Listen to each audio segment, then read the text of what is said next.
senyories, en el País Valencià la taxa d'atur dels joves està per sobre del 40%. En el País Valencià la taxa de temporalitat dels i les joves està per sobre del 60%. La joventut del País Valencià en aquests moments ha de destinar més del 40% del seu sou a pagar la hipoteca.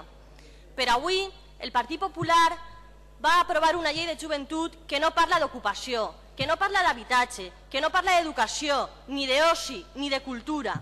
Una llei de joventut que no diu res dels problemes reals que tenim la joventut valenciana. Senyories, això no és una llei de joventut. Aquesta llei no ens serveix. Ja ho vaig dir l'altre dia. Aquesta llei està feta únicament per a dues coses. Una, que a partir d'ara l'Institut Valencià de la Joventut, l'IVAG, passi a dir-se Generalitat Jove. Suposa que era una qüestió que ens llevava la son als joves del País Valencià, no sé, imagine. I està feta per a una altra cosa, per a que el Consell de la Joventut passe de ser, com és ara, una entitat de dret públic a ser una corporació de base privada, en contra del que vol el propi Consell de la Joventut, i tenint en compte que el Consell de la Joventut d'Espanya i la majoria de Consells de Joventut de les comunitats autònomes són entitats de dret públic. La llei està feta únicament per a aquestes dues coses.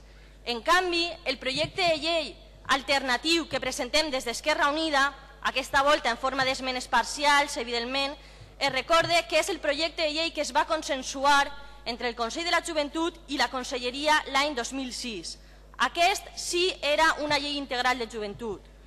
Les nostres esmenes, senyories, representen la voluntat i el treball dels i les joves del País Valencià organitzats en el moviment associatiu. Treball que la Conselleria va tirar al FEM i ens va presentar aquest projecte que debatim avui que no ens serveix per a res. Perquè vostès, perquè el Partit Popular vol elaborar la política de joventut al marge dels i les joves. I un bon exemple és el model d'IVAG que es proposen, on el partit que governa nomenarà a 25 membres del Consell Rector i el Consell de la Joventut a 5. I aquest és el model de polítiques de joventut i de participació que volen vostès. Esquerra Unida, en canvi, vol una llei que garantisse, per exemple, el dret a l'educació en les dues llengües cooficials del País Valencià, el treball digne, la lliure sexualitat i la identitat de gènere, el dret a gaudir d'un habitatge, per citar alguns exemples, o el dret dels i les joves a gaudir de la muntanya i del medi natural. De tot això no parla, senyories, la llei de joventut del Partit Popular. No parla de tot això. En canvi, el projecte de llei que es presenta a la consellera diu que als i les joves del País Valencià se'ns reconeixeran els drets que marca l'Estatut i la Constitució. Ja ho vaig dir l'altre dia, és que això no ho ha de posar la llei, això ja ho sabem, que els joves del País Valencià som joves, però ni bobos ni bobes. I ja sabem que aquests drets els tenim, no cal que vostès ens posen una llei. El que cal és avançar, nous drets com els que proposem nosaltres i com els que proposa el moviment associatiu.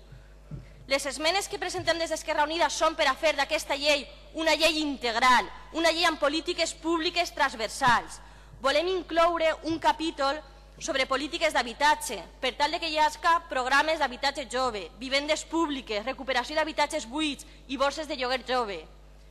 Una altra cosa, senyories, saben quants articles hi ha al projecte de llei del Partit Popular que parlen sobre ocupació en un moment on estem patint una crisi galopant? Pues cap ni un. En canvi, nosaltres el que proposem és que aquesta llei arreplegue compromisos negre sobre blanc de que el Consell lluitarà contra la precarietat laboral, que és una lacra que assola sobretot a la joventut, per la conciliació del treball amb la vida personal i amb l'oci i per a que s'impulsi el cooperativisme jove.